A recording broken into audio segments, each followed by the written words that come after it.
모세가 이스라엘 백성과 함께 홍해를 떠났습니다. 그리하여 이스라엘 백성은 수르 광야로 들어갔습니다. 그들은 광야에서 3일 길을 걸었지만 물을 찾지 못했습니다. 그들은 마라에 이르렀지만 마라에 물이 써서 마실 수가 없었습니다. 그곳의 이름을 마라라고 부른 것도 그 때문이었습니다. 백성들이 모세에게 불평을 들어놓았습니다. 그들은 우리가 무엇을 마셔야 한단 말이오? 하고 따졌습니다. 모세가 여호와께 부르짖었습니다. 그러자 여호와께서 모세에게 어떤 나무를 보여주셨습니다. 모세가 그 나무를 물에 던지니 물이 단물로 변했습니다. 여호와께서 그곳에서 이스라엘 백성에게 규례와 율법을 주시고 백성들을 시험하셨습니다.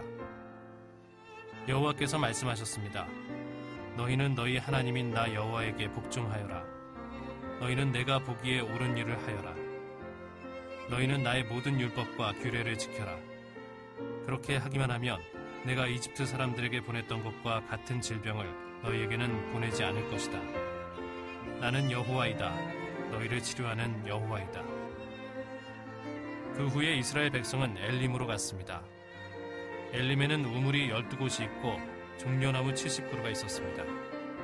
그래서 이스라엘 백성은 그곳의 물가에 천막을 쳤습니다.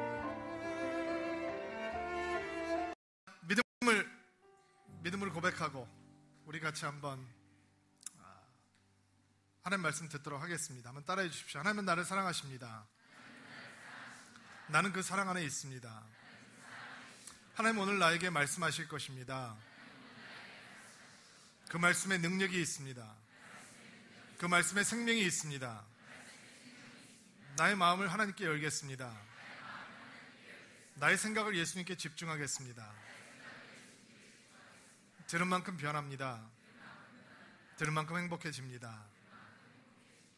자, 오늘 우리가 본문의 사건으로 들어가기 전에 기본적으로 이해하고 있어야 되는 것들이 있는데 25절 말씀을 보면 주보를 펴시든지 아니면 성경을 펴보세요. 25절 맨 마지막에 뭐라고 나왔냐면 백성들을 어떻게 하셨습니다 라고 나왔죠? 시험하셨습니다 라고 얘기했어요. 자, 지난주에도 제가 여러분들께 잠깐 말씀을 드렸지만 여기서 나오는 시험이라고 하는 단어는 유혹이라고 하는 단어와는 근본적으로 다르다라고 말씀을 드렸잖아요. 하나님께서는 우리를 시험하지 않으신다라고 성경은 분명히 얘기하는데 왜 여기서는 하나님께서 시험하셨다라고 얘기를 하느냐? 그 시험과 그 시험이 다른 단어인 거예요. 하나님께서 우리를 시험하지 않는다라고 했을 때는 하나님께서는 우리를 유혹하지 않는다라고 하는 뜻이고, 여기에 나와 있는 시험이라고 하는 뜻은 교육적 목적을 가지고 있는 거예요. 그러니까 여기에서 말씀 하나님께서 시험하셨다라고 하는 뜻은 하나님께서 훈련하신다, 하나님께서 연단하신다라고 하는 그런 의미를 가지고 있습니다. 지난주에 제가 홍해 사건을 설명을 하면서 하나님께서 홍해를 가르시기 전에 이스라엘 백성들을 향해서 가지고 계시는 의도가 있었는데, 그 의도는 뭐냐면 기적을 보여주시는 것으로 끝나는 것이 아니라 뭐를 심어주시기 위해서 기적을 주셨다 그랬죠? 믿음을 심어주시기 위해서 기적을 보여주셨다고 말씀을 드렸잖아요. 자, 하나님께서 연단하시고 훈련하세요. 무엇을 주시기 위해서? 믿음을 주시기 위해서 그런 거예요. 믿음이 없으면 약속의 땅에 들어가 봤자 소용이 없는 거예요. 약속의 땅의 축복은 그 땅에 있지 않아요. 하나님께 있거든요. 그 하나님을 신뢰하는 믿음을 갖지 않고는 적과 꿀이 흐르는 땅을 차지할 수 없을 뿐만 아니라 차지하더라도 그들은 축복의 통로가 될 수 있는 하나님의 제사장 민족이 될 수 없는 거예요. 그러니까 출애굽을 시키시고 그들을 구원하시고 하나님께서 의도하시는 것은 그들에게 하나님을 향한 믿음을 부어주시기 원하셨던 거예요. 그리고 홍해가 갈라진 현장에서 그들은 하나님을 찬양하고 하나님 앞에 감격스럽게 예배하고 있는데 그거를 믿음이라고 오해하시면 안 돼요. 여러분, 홍해가 갈라졌는데 감사 안 할 사람은 사람이 아닌 거죠. 그거는 믿음이 아닌 거예요. 홍해가 갈라질 땐 누구나 다 감사할 수 있어요. 믿음은 홍해가 갈라진 것을 사람들이 잊기 시작할 때 드러나야 되는 거예요. 아시겠어요? 자, 홍해가 갈라진 다음에 이스라엘 백성들에게 하나님께서 어떤 내적인 변화를 주시기 시작했느냐? 출애굽기 14장 31절 말씀 같이 한번 읽어볼게요. 자막을 통해서 시작.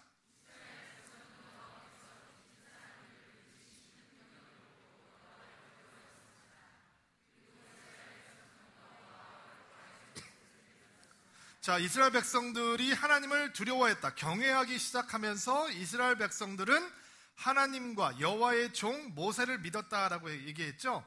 출애굽을 한 이스라엘 백성들이 홍해가 갈라지는 사건 앞에서 믿음을 배우게 됐다라는 이야기입니다. 믿음이 생기기 시작했다는 것이죠.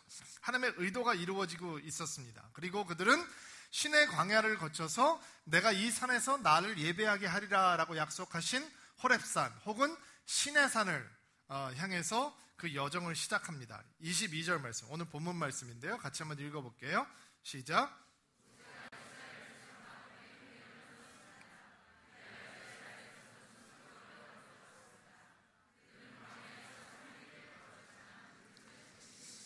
자, 3일 동안 걸어서 도달한 곳이 수르라고 하는 지명을 가지고 있는 곳이었어요. 수르라고 하는 지명은 벽이라는 뜻을 가지고 있어요. 이집트 사람들이 옛날에 이 아시아에서 쳐들어오는 사람들의 침략을 막기 위해서 거기다가 높은 성벽을 쌓아 놓았어요. 그래서 주전 27세기 정도 이집트의 고대 문헌을 보면 어떤 왕들이 그 성을 쌓고 그 성 때문에 어떤 아시아 민족들이 이집트로 침공해 들어오지 못했는지 기록들이 등장을 해요. 그러니까 그 수르라고 하는 지역이 고증될 수 있는 지역이라는 거죠. 그 지역은 홍해로부터 얼마 정도 떨어져 있냐면 약 60km 정도 떨어져 있는 지역이에요. 그러니까 이집트를 탈출한 이스라엘 백성들이 하루에 몇 킬로를 행군하고 있냐면 한 20km 정도를 걸어가고 있는 거죠. 결코 짧은 거리가 아니에요. 그런데 3일 동안 걸어서 왔는데 수르라고 하는 지역에 도착을 했던 것 같아요. 3일 됐어요. 3일. 하나님을 찬양하고 하나님을 감동 있게 예배하고 홍해가 갈라지고 바닷물이 담벼락처럼 쌓여있는 바닷속을 마른 땅처럼 건너온 지가 며칠 됐다고요? 3일 됐다고요. 3일. 단 3일. 그러면 좀 가야죠, 약발이.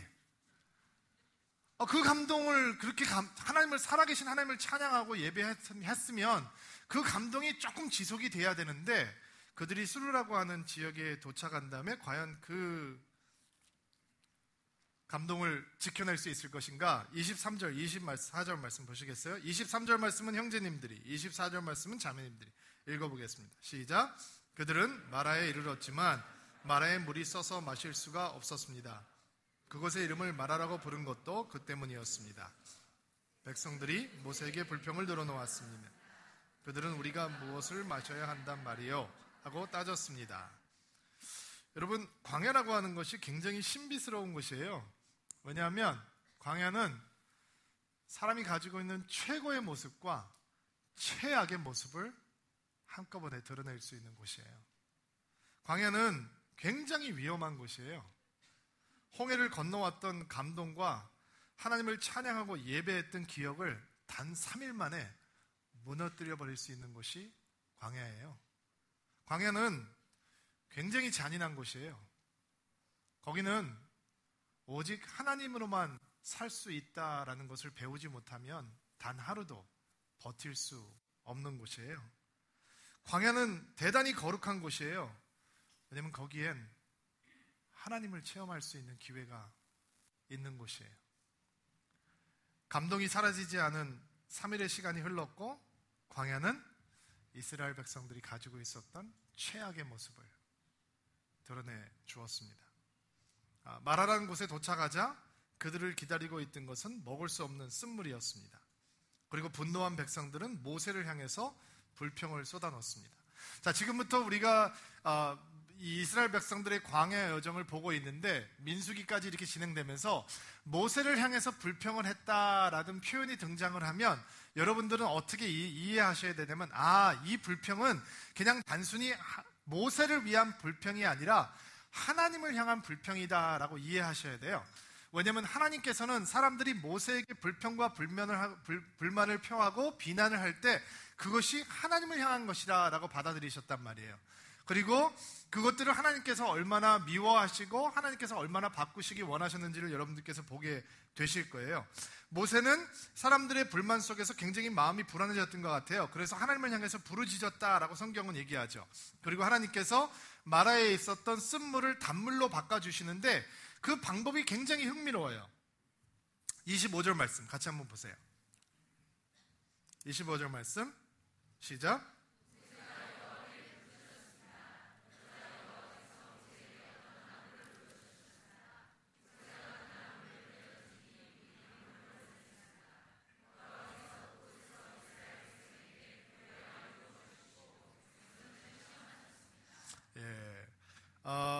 모세는 하나님 앞에 부르짖고 쓴물을 단물로 바꿀 수 있는 방법을 하나님께서 보여주시는데, 그 방법은 어떤 나무를 물에 던지니까 그 물이 단물로 변했다라는 것이죠. 어떤 성경학자들은 이 나무를 예수님으로 해석하기도 합니다. 예수님의 십자가로 해석하기도 하거든요. 그러면 여러분, 그 의미는 조금 더 확실해지죠. 쓴물이 어떻게 단물로 바뀔 수 있느냐? 예수 그리스도의 십자가를 만나는 사람만이 그 쓴물을 단물로 바꿀 수 있다라는 것이죠. 마라의 쓴물 같은 인생이 십자가 앞에 서면 단물로 바뀔 수 있다라는 거예요. 그러나 마라의 쓴물은 이스라엘 백성들이 가지고 있던 내면의 쓴뿌리를 단번에 다 드러내주고 있는 현장이라는 것이죠. 그리고 하나님께서는 그것을 변화하시기 원하셨다는 것이죠. 26절 마지막을 보면, 26절 마지막 한번 쳐보실래요? 나는 여호와이다, 너희를 치료하는 여호와이다. 밑줄 쳐놓으세요. 나는 여호와이다, 너희를 치료하는 여호와이다. 나는 여호와 라파이다, 너희를 치료하는 하나님이다 라고 말씀하시거든요. 저 너무 이상하지 않아요? 지금 누구를 고치고 있는 게 아니라 그냥 쓴물을 단물로 바꿔주시는 건데, 하나님께서는 나는 너희를 치료하는 여호와이다, 나는 여호와 라파이다 라고 말씀하세요. 이게 도대체 왜 갑자기 이렇게 뜬금없는 소리가 등장하는 걸까? 마라의 쓴물이 터지고 있는 상황에서 하나님께서는 이스라엘 백성들이 가지고 있었던 쓴물을 단물로 변화하시기를 원하셨던 것 같아요. 왜냐하면 지금 이 이스라엘 백성들이 홍해를 마른 땅처럼 건너갔으면서도 불구하고 3일 만에 다시 하나님을 향해서 원망을 쏟아붓고 있는 이유는 그들에게 심각한 영적인 질병이 있기 때문이에요. 근데 그들도 그들이 병에 걸려 있다는 걸 몰라요. 근데 하나님께서는 그들이 병에 걸려 있다는 걸 아시는 거예요. 그리고 하나님께서 그 이스라엘 백성들을 향해서 뭐라고 말씀을 하시냐면, 내가 너의 병을 고치는 여호와 라파이다 라고 말씀해 주시는 거예요. 그럼 이스라엘 백성들이 앓고 있는 영적인 질병이 무엇이냐? 세 가지로 정리해 볼 수 있어요. 첫 번째는 심각한 망각 증세예요. 영적인 건망증이 있다는 거예요. 하나님께서 홍해 같은 은혜의 사건을 허락하시는 이유는 힘자랑이 아니라고 분명히 말씀드렸죠. 약속의 땅에 들어가려면, 그리고 약속의 땅에 들어가서도 그들은 엄청난 고난과 어려움을 겪게 될 건데, 홍해가 갈라지는 사건 같은 건 그들이 두려워할 필요가 없고 걱정할 필요 없고 염려할 필요 없다라고 하는 모델이 되는 것이죠. 하나님께서 우리와 함께 하심으로 우리는 우리에게 닥칠 모든 일들을 감당할 수 있을 것이다 라고 하는 믿음을 갖기 위한 것이었어요. 근데 그들은 기억하지 못해요. 망각해요. 하나님을 잊고, 은혜도 잊고, 기적도 잊고, 능력도 잊어버려요. 3일 만에. 정말 드림앤들은 괜찮은 거예요. 그 정도면. 일주일들은 기억하고 있으니까. 그렇죠? 3일 만에 단번에 잊어버려요. 여러분, 이집트에서 고통당하는 이스라엘을 찾아오시는 하나님께서 그 사역을 시작하시는 것을 출애굽기는 이렇게 기록하거든요. 하나님이 이스라엘 자손을 돌아보셨고 하나님이 그들을 기억하였더라. 하나님께서 그들을 기억함으로 시작하는 거예요. 하나님은 잊지 않으세요. 아브라함에게 했던 약속, 이삭에게 했던 약속, 그리고 야곱에게 했던 약속을 잊어버리지 않으세요. 하나님께서는 여러분에게 주신 약속을 절대로 잊어버리지 않으세요. 문제는 하나님께 잊어버리는 게 아니라 내가 망각하고 내가 잊어버리는 것이 심각한 영적인 질병인 것이죠. 이스라엘 백성들이 이 광야를 40년 동안 앞으로 헤매게 되는데 굉장히 디프레싱한 타임이죠. 그리고 모세가 그 이스라엘 백성들을 약속의 땅 바로 앞에 인도를 해놓고 그가 그 40년 동안의 광야 생활을 재조명하면서 그가 고별 설교를 하게 되는데, 세 편의 고별 설교를 하게 되는데 그 내용이 신명기예요. 신명기의 내용을 단 한마디로 정리를 해보면 뭔지 아세요? 기억하라예요. 기억하라. 뭐를요? 홍해가 너희들 앞에서 어떻게 갈라졌는지, 너희가 어떻게 고통을 받고 어떻게 나왔는지, 하나님께서 너희를 어떻게 입히시고 먹이셨는지, 너희가 고기를 먹고 싶다 그러면 고기를 주시고 빵을 먹고 싶다고 하면 만나를 보내주시고, 하나님께서 40년 동안 너희 의복이 헤어지지 않게 하셨던 그 은혜를 기억하라라는 거예요. 근데 영적인 병에 걸리게 되면 어떻게 되는지 아세요? 기억하는 기능을 상실해요. 하나님께서 여러분에게 은혜를 주셨어요. 근데 영적인 질병에 걸리게 되면 까마득하게 잊어버려요. 하나님께서 나를 지금까지 어떻게 인도하셨는지, 하나님의 은혜가 나를 어떻게 붙드셨는지, 하나님의 마음이 나를 어떻게 감동했는지 싹 기억상실증에 걸려버리게 되는 거예요. 이것이 영적인 질병에 걸려있다라고 하는 증거예요. 여러분, 아마 여러분과 저는 마음속에 이런 소원이 있을 것 같아요. 목사님, 죽기 전에, 천국 가기 전에 홍해가 갈라지는 사건 같은 그런 좀 강렬한 하나님 체험이 있었으면 좋겠습니다. 너무 그리워하지 마세요. 3일이 안 가요. 3일이 안 간다고요. 이스라엘 백성들은 3일 만에 하나님을 잊어버리죠. 마실 물이 없으니까 하나님을 향해서 원망을 퍼부어대요. 두 번째, 그들이 가지고 있을 때 영적인 질병은 뭐냐면 심각한 근시안이에요. 마라는 쓰다라는 뜻이에요. 목이 말라있던 이스라엘 백성들이 겨우 물을 찾아왔는데 먹을 수 없는 쓴물, 마라니까 얼마나 속이 상했겠어요. 저부터도 속상할 것 같아요. 근데 27절을 보면 참 흥미로운 말씀이 있어요. 27절 말씀 같이 한번 볼까요?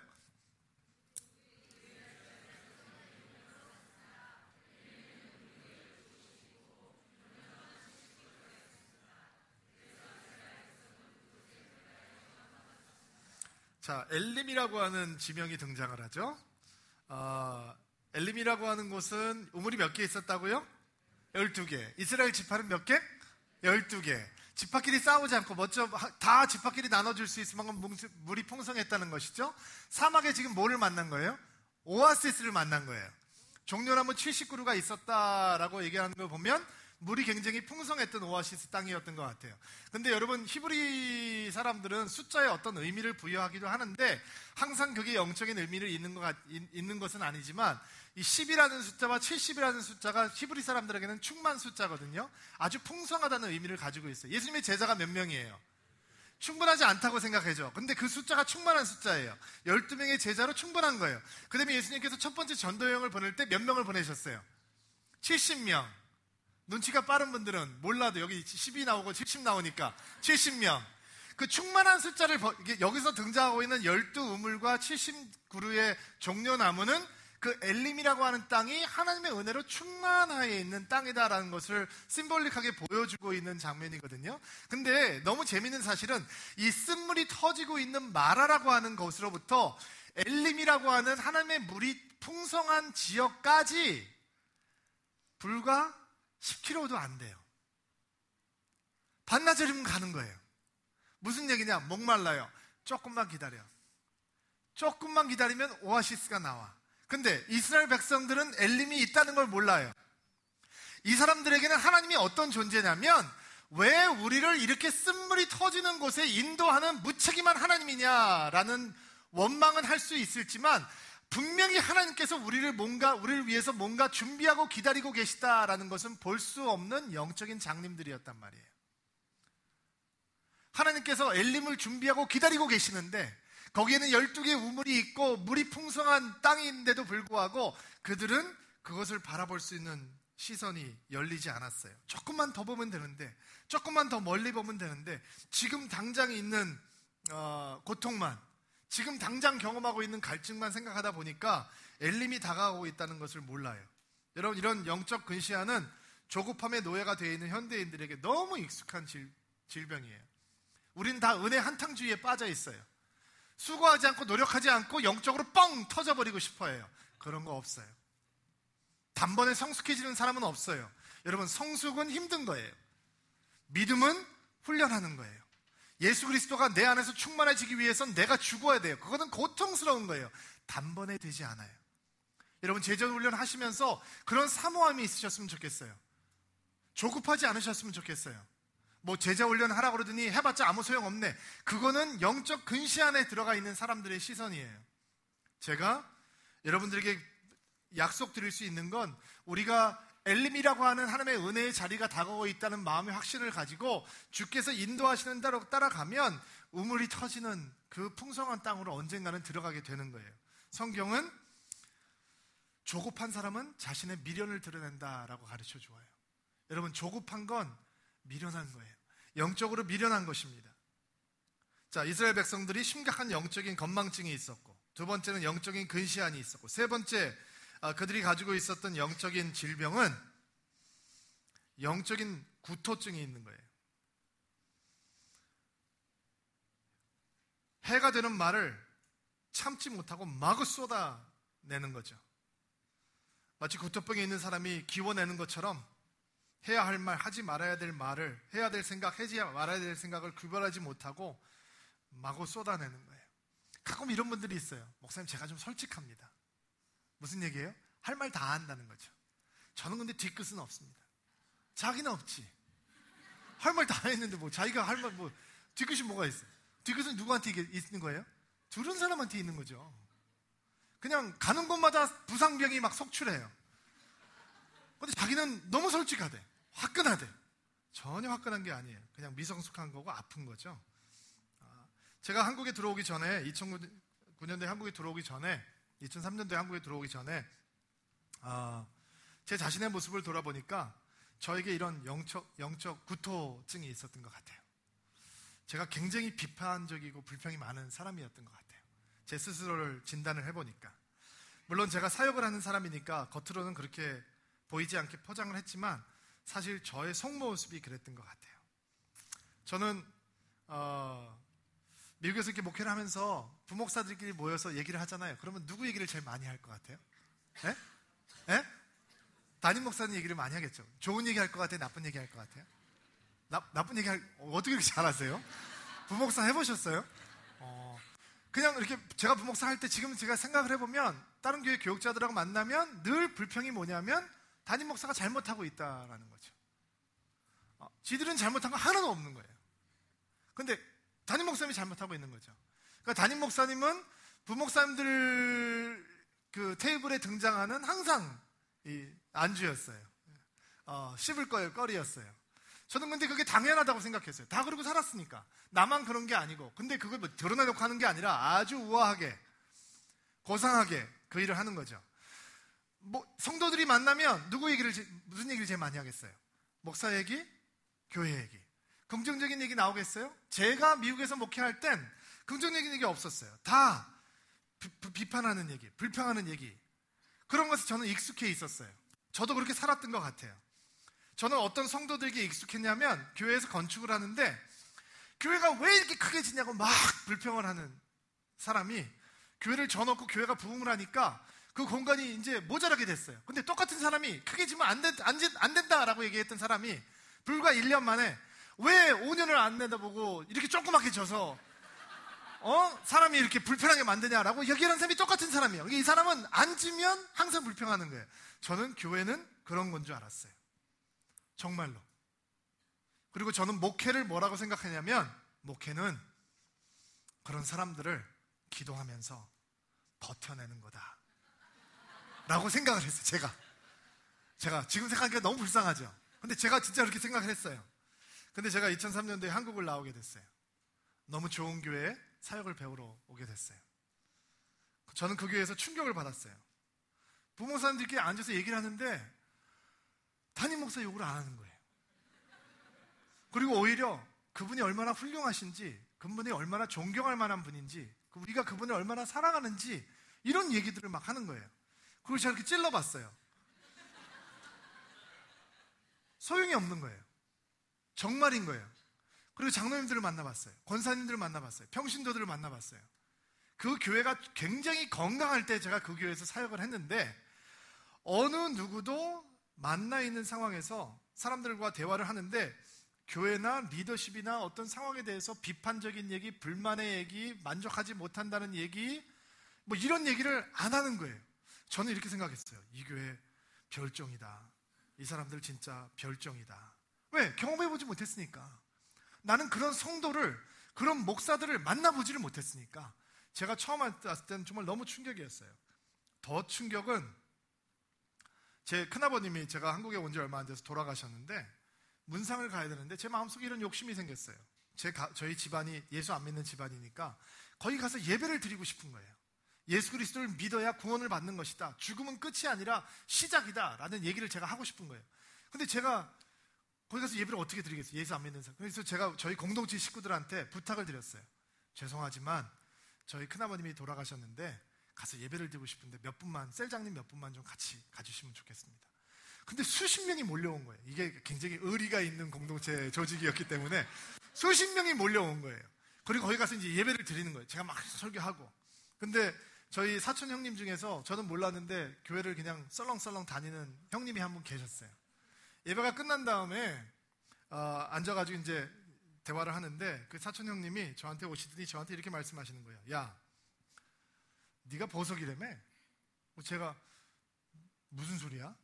물어보니까 아니 내 친구가 니네 교회 다니는데 걔가 너 예배 이렇게 하는데 뒤에서 우리 교회는 보석 같은 목사님만 있어. 저 목사님도 미국에서 온 지 얼마 안 됐는데 저 목사님 분명히 보석이야. 보석 같으니까 데리고 오신 걸 거야.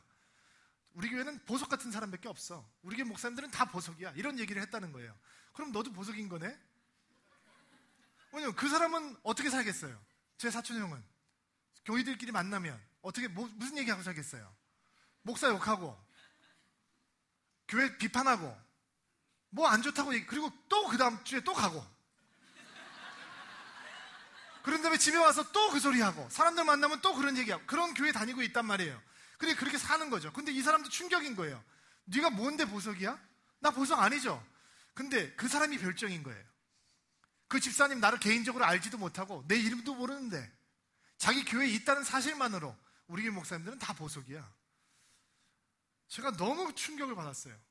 아, 이게 가능하구나. 성도가 이렇게 사는 게 정상이구나. 내가 정상적인 사람들, 아프지 않은 건강한 사람들하고 살아보니까 예전에 내가 살았던 것이 비정상이었구나라고 하는 것을 알게 됐어요. 저는 제가 이렇게 목회의 철학 가운데 확고한 것이 있다면 저는 교회가 작아도 괜찮아요. 이거보다 반으로 쪼개도 상관없어요. 나는 비판적인 부정적인 사람하고는 목회하고 싶지 않아요. 나는 믿음을 얘기하고 있는 사람들, 하나님의 사랑을 얘기하는 사람들, 남의 칭찬을 하는 사람들, 될 수 있다고 얘기하는 사람들과 목회하고 싶지, 만나면 너무 조직적으로 비판하고 불평하는 사람들, 저는 힘들어요. 여러분, 남을 비판하고 불평하는 것이 살인보다 더 무서운 거 아세요? 살인은 한 명 죽이는 거예요. 불평과 비난은 공동체를 죽여요. 여러분, 비평과 비난의 말은 총보다 더 무서워요. 총은 눈에 보이는 데까지만 가요. 근데 비평과 불만의 말은 어디로 갈지, 어디로 흩어질지 예상을 할 수가 없어요. 아픈 사람들은 해서는 안 될 말들을 마구 쏟아내요. 이게 아프다라고 하는 증거예요. 자, 여기까지 세 가지 질병을 말씀드렸는데 이게 다 내 얘기고 여러분 얘기예요. 아멘 하세요. 기분 나쁘시죠? 그래도 어쩌겠어요. 우린 자꾸 잊어버려요.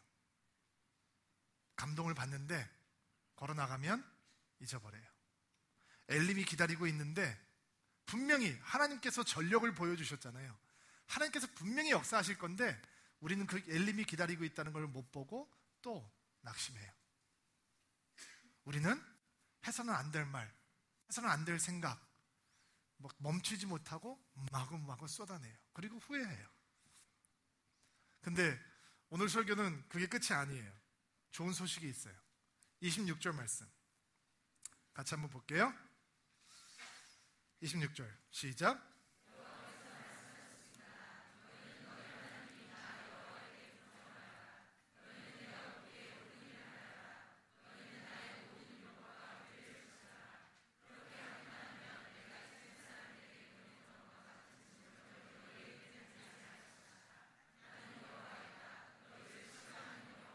아멘. 나는 여호와이다. 너희를 치료하는 하나님이다. 나는 여호와 라파이다. 이게 좋은 소식인 거예요. 이게 희소식인 거예요. 하나님께서 질병이 있는 이스라엘 백성들을 향해서 나는 치료하는 하나님이다. 내가 너희들에게 처방전을 주겠다는 거예요. 내가 고치겠다라고 하는 거예요. 그거를 가지고 있으면 약속의 땅에 들어갈 수 없다라고 하나님께서 말씀하시는 것이죠. 실제로 들어가지 못했어요. 여러분 깨어서 드셔야 돼요. 이게 있어도 되고 안 돼도 되고 그냥 살지 이렇게 잊어버리면서 멀리 못 보면서 그냥 가끔 불평하면서 살지 이게 아니고요. 그거를 가지고 있으면 약속의 땅에 들어갈 수 없는 거예요. 하나님께서는 약속의 땅의 중요함을 보여주시지만 그 약속의 땅의 소중함이 있기 때문에 너희들을 내가 고치고야 말겠다라고 하는 사랑이 있는 하나님이시라는 것이죠. 하나님께서 고치시는 방법은 뭘까? 26절 말씀을 개혁판으로, 개혁 성경으로 한번 읽어볼게요. 자막을 통해서 한번 읽어보겠습니다. 시작.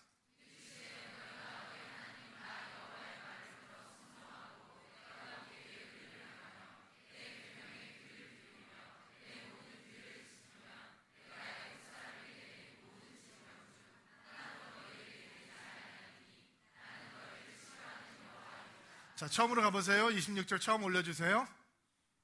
자, 이르시되 너희가 너희 하나님 나 여호와의 말을 어떻게 한다? 들어라고 하는 말. 굉장히 중요한 말이에요. 들어. 그 다음에 아니요. 다음 슬라이드 올려주세요. 내 계명에 뭐를 기울이며? 귀를 기울이며. 자, 하나님의 처방전이 나왔죠. 처음 처방전은 뭐냐? 귀를 빼앗기지 말라는 거예요. 귀를 빼앗기지 마세요. 여러분, 열정 질병에서 고침을 받고 싶으면 귀를 빼앗기면 안 되는 거예요. 지금 이스라엘 백성들이 3일 전에 홍해가 갈라졌는데도 불구하고 왜 불평하고 불만하느냐? 귀를 빼앗기 때문이네요. 야, 얼마나 가야 되는 거야? 얼마나 가는 거야? 3일 동안 왔는데 물이 없어? 불평할 수 있으면 힘이 멀쩡한데, 아직도 그 정도는 버틸 수 있는데 반나절만 가면 되는데, 그러면 엘림이라고 하는 하나님의 오아시스가 터져 나올 텐데 지금 뭐를 뺏긴 거예요? 귀를 빼앗겼어요. 누구에게? 세상의 소리에게, 사람들의 소리에, 내 소리에 귀를 빼앗기고 나니까 아무것도 들을 수가 없는 거예요. 그러면 하나님의 처방전은 뭐예요? 그 귀를 누구한테 드리라는 거예요? 하나님께 드리라는 거예요. 하나님 말씀에 드리라는 거예요. 자, 여러분 잘 보세요. 설교와 하나님 말씀을 동급으로 취급하지 마세요. 목사의 말은 하나님의 말씀이 아니에요. 물론 저희들이 설교를 하면서 하나님의 말씀을 여러분들에게 잘 전해드려요.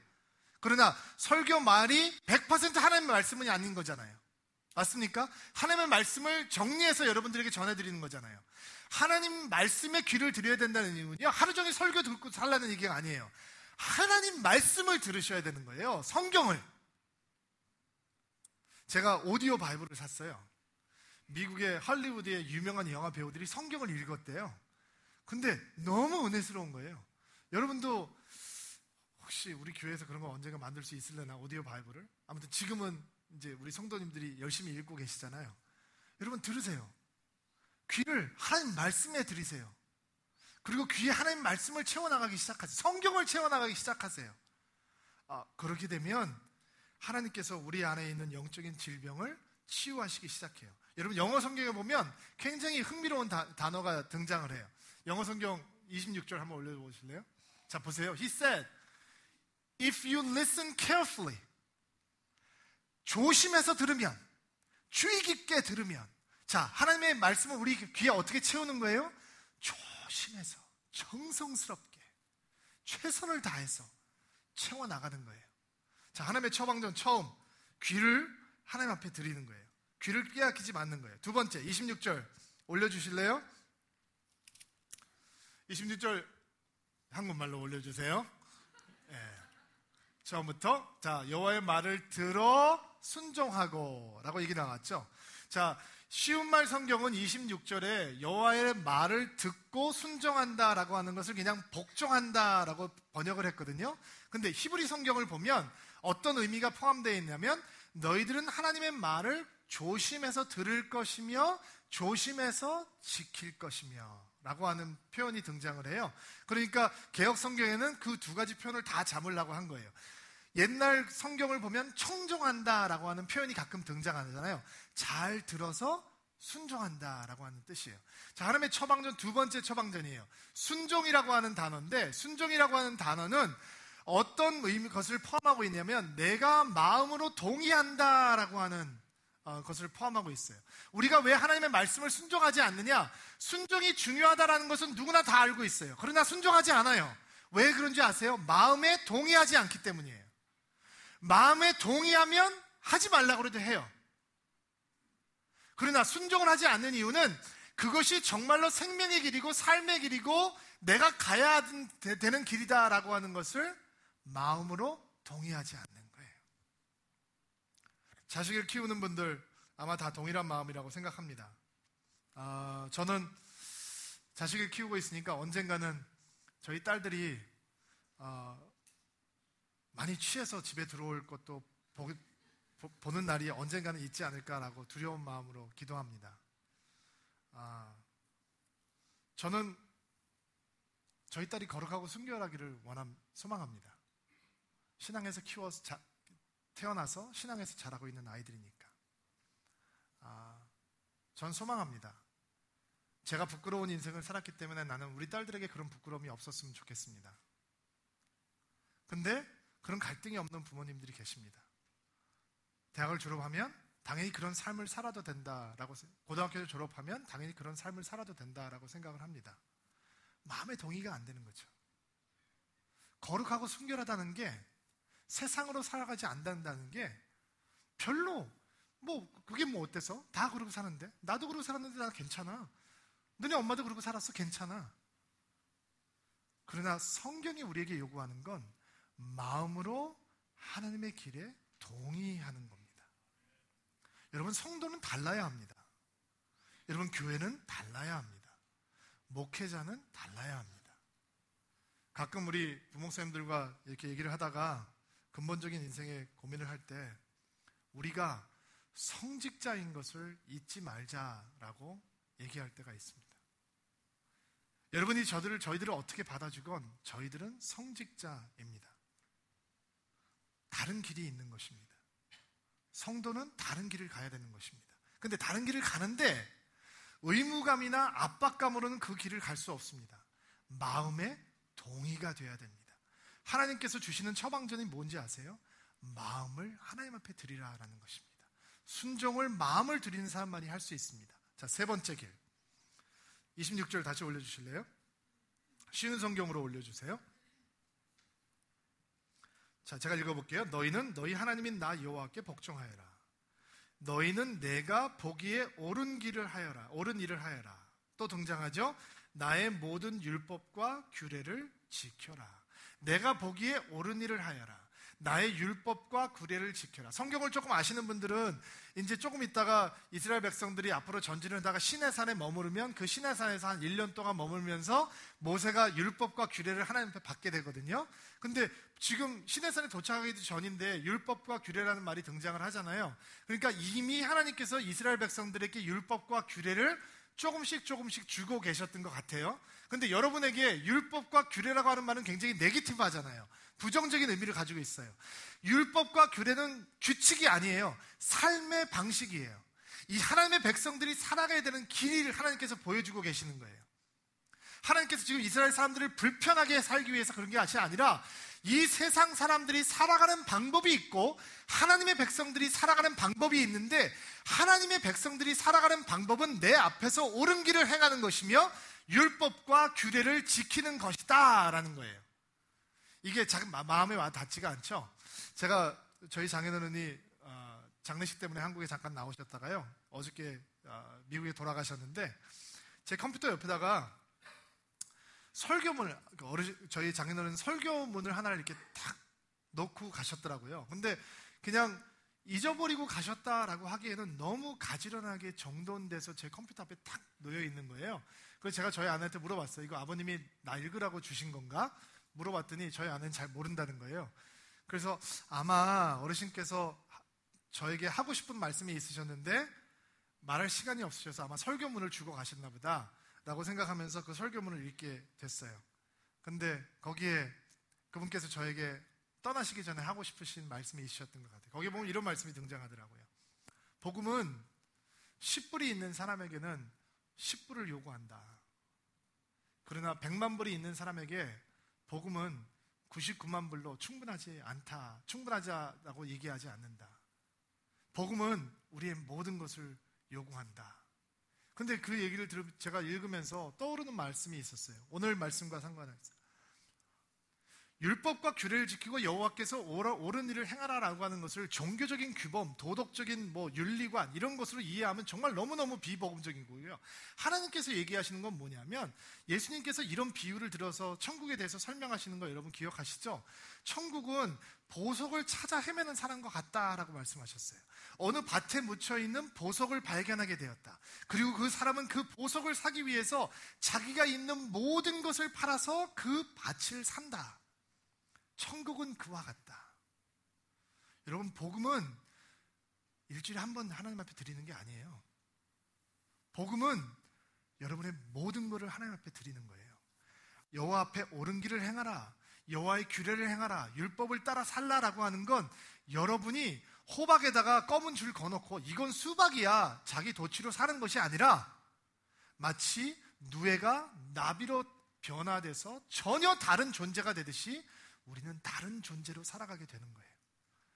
우리가 하나님 앞에 어떤 도덕관을 가지고 사는 것이 하나님께서 기뻐하시는 변화의 삶이 아니라 우리의 존재가 변하는 거예요. 그 변하는 존재는 뭐냐면 예수의 모든 것을 다 거는 거예요.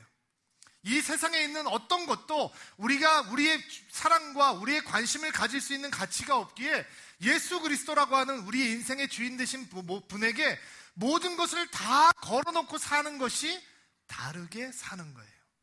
구원받은 백성이 이 세상을 향해서 축복의 통로가 될 수 있는 유일한 길은 예수 그리스도의 모든 것을 거는 거예요. 저에게는 목표가 있어요. 신목사와 제가 하는 목회에는 목표가 있어요. 여러분이 그 변화를 경험하게 되는 거예요. 우리의 관심은 더 많은 사람을 모으는 데 있지 않아요. 캠퍼스가 하나 더 생긴다고 우리가 확장해 간다. 우리의 관심은 확장에 있지 않아요. 우리의 관심은 변화에 있어요. 여러분이 정말로 여러분의 인생을 예수 그리스도를 향한 인생으로 100% 주님 앞에 헌신되어 있는 인생으로 여러분의 인생의 가치가 오직 그분을 향한 것으로 변하는 데 있는 거예요. 영적인 질병이 어떻게 고침을 받느냐? 우리의 영적인 목표가 바로 그 변화라고 하는 것을 하나님께서 가르쳐 주시는 거예요. 너무 흥분되죠? 그 하나님이 우리 하나님이시래요. 하나님께서 우리를 고치시겠대요. 한번 따라해 보세요. 나는 아픕니다. 괜찮아요. 불쌍한 건 아픈 게 아니에요. 불쌍한 건 내가 아팠는데도 내가 아픈지 모르는 거예요. 불쌍한 건 내가 치유가 필요한데도 치유가 필요 없다고 얘기하는 거예요. 그러나 하나님께서 우리를 고치시는 여호와 라파시래요. 할렐루야. 그 고치시는 하나님의 은혜를, 그 온전한 변화를, 우리의 마음을 하나님께 드리고 우리의 귀를 세상에 빼앗기지 않는 하나님의 처방이 우리를 치유하실 줄로 믿습니다. 같이 한번 기도하겠습니다. 주님, 치료하시는 하나님의 은혜를 찬양합니다. 저희들에게는 영적인 질병이 있습니다. 너무 쉽게 있고 저희들은 바로 앞밖에 보지 못하고 저희들은 너무 많이 불평하고 너무 많이 비난합니다. 여호와 라파 하나님, 우리를 고치셔서 약속의 땅에 맞는, 어울리는 약속의 땅을 차지할 수 있는 믿음의 백성들이 될 수 있도록 도와주옵소서. 드림원금을 주님 앞에 드립니다. 우리 주변에 있는 소외된 사람들, 어려운 분들, 하나님이 치료하시는 하나님이라는 것을 모르는 분들에게 하나님의 사랑을 전하는데 이 헌금을 사용하여 주옵소서. 예수님의 이름으로 기도하옵나이다.